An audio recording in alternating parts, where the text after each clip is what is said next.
Maka learners, it's Dr. Therese. Today, we will learn about the lymphatic system. Life nowadays is full of uncertainties. Every day, you face danger from sickness, accidents, and other events that threaten your well-being and health. You know how important security is in your life. You lock the doors of your house before you leave because you don't want intruders to get in. There are always bad people who can harm your family and damage your property. You are fortunate to have a built-in security system inside your body. This is the immune or lymphatic system. This system keeps you safe from harmful organisms that can make you sick. It works as your own army to defend your body from harm.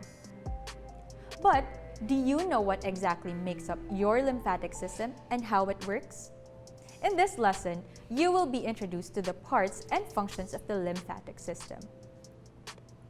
The lymphatic system defends the body against infections by fighting off organisms that can harm us. After this lesson, you should be able to describe the parts of the lymphatic system and state the functions of the lymphatic system. Recall a time when you got sick and had to stay in bed for some time. How did it feel to be sick? What did you do in order to get well? Listen to the following story. Ben was a 12-year-old boy who liked to play a lot. He loved to roll in the mud with his playmates, and he often swam in the river that ran through his town. One day, he felt sick. He was running a high fever and he could hardly move. His mother took him to a doctor who said that he should be confined in hospital.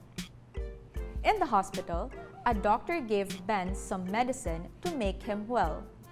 After a few days, Ben was up and about again. When his doctor saw him, the doctor smiled and said, "It's a good thing Ben's immune system is strong. He would have been worse if his immune system didn't help him fight the disease." According to the story, Ben was able to get well because, as his doctor said, his immune or lymphatic system helped him. The lymphatic system is a network of vessels whose primary function is to assist in circulating body fluids. These vessels transport excess fluid away from the interstitial spaces or spaces between cells and body tissues and return it to the bloodstream. This prevents tissues from swelling up. The lymphatic system also filters out disease-causing organisms, produces a type of white blood cells, and generates antibodies. The picture here shows a capillary network through which blood passes and reaches the cells of the body. When blood reaches the cells, exchange of food, oxygen, and nutrients takes place. As this occurs, a little liquid from the plasma, or the liquid part of blood, leaks out of the capillary wall. This liquid reaches the interstitial spaces and is collected by and stored in tubes called lymphatic vessels. Once inside the lymphatic vessel, the liquid is called lymph. Lymph is a milky fluid that continuously bathes the cells of the body. Wherever there are cells, lymph is also found. It needs to be circulated like blood in order to remove excess fluid and harmful materials from interstitial spaces. Lymph is found all over the body except the central nervous system, eyeballs, inner ear, cartilage, and the epidermis of the skin. The walls of lymph vessels are lined with a single layer of endothelium, which permits fluid and large particles, such as plasma proteins and foreign substances, to enter. Lymph has components similar to those of blood, except that it has no red blood cells and platelets. It has a type of white blood cells called lymphocytes, as well as cells that engulf foreign materials, which are called macrophages. The lymphatic system is made up of the following parts. Number 1, lymphatic vessels. As was mentioned earlier, the lymphatic vessels are tubes through which lymph passes as it circulates the body.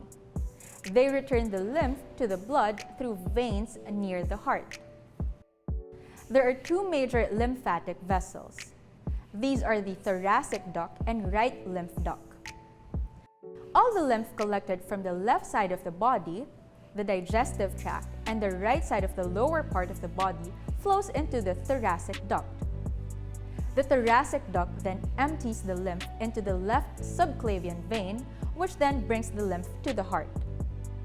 On the other hand, all the lymph from the right side of the head, neck, and chest go to the right lymph duct, which then deposits it into the right subclavian vein. Number 2. Lymph nodes. These are clumps of tissue that are found mainly in the neck, groin, and armpits. However, they are found all over the lymphatic vessels. Lymph passes through the lymph nodes before it returns to the blood. The primary function of the lymph nodes is to produce lymphocytes. Number 3. Lymphoid organs. These are organs that contain a large amount of lymphocytes. Among these are the spleen, a soft, purplish organ lying high above the abdomen. This organ receives blood from an artery that branches off to the aorta, which is the largest artery in the body. Tonsils, masses of tissue located in a protective ring under mucous membranes in the mouth and back of the throat. These help protect the body against bacteria that invade tissues around the openings of the mouth and nose.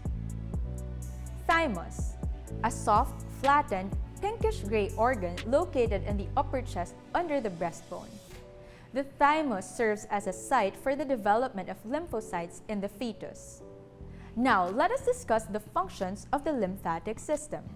The lymphatic system has two main functions: maintaining fluid balance in the body and immunity.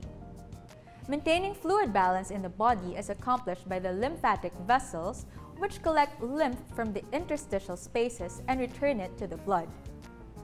Drainage of the lymph is important because if the fluid accumulates in the interstitial spaces over a period of time, the tissues would swell up. This could lead to the destruction of the tissues. Immunity, or the ability of the body to fight off infection, is accomplished by the lymphatic system through the actions of its components. The lymph nodes filter the air that passes through the mouth, and the spleen filters the blood that passes through it. The lymph nodes, tonsils, and spleen accomplish their task by trapping and destroying antigens in the lymph, air, and blood respectively. Antigens are molecules that cause the body to produce antibodies, which are proteins. Bacteria, viruses, malignant or cancer-causing cells, and foreign tissues are examples of antigens. Destruction of antigens is carried out by the lymphocytes. If you recall, lymphocytes are a group of white blood cells. There are two types of lymphocytes that are active in the immunity function of the lymphatic system. These are the T lymphocytes, or T cells, and B lymphocytes, or B cells. B lymphocytes produce antibodies. Antibodies are able to recognize specific antigens and attach themselves to these antigens. This action causes the antigens to become inactive and prevents them from harming the cells of the body. T lymphocytes are further divided into groups, each having a specific function. When these cells recognize foreign antigens on the surface of a body, they change into active cells that attack the infected cells directly. Some T cells also release chemicals that draw the macrophages, which then engulf and absorb the infected cells. Let's remember, the lymphatic system is a network of organs and vessels that collect excess fluid from the interstitial spaces and return it to the bloodstream.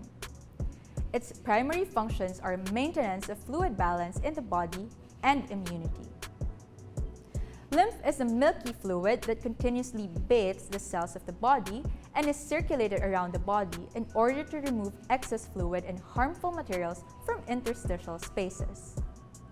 Lymph contains a type of white blood cells called lymphocytes, as well as macrophages, cells that eat foreign materials in the body.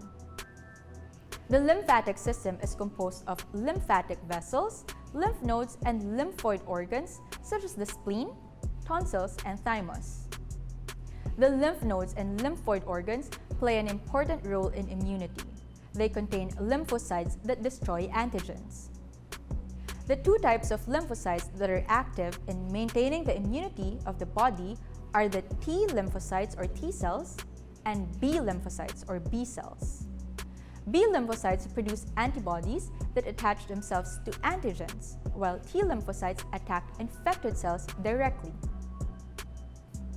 And that marks the end of our lesson on the parts and functions of the lymphatic system, mga ka-learners.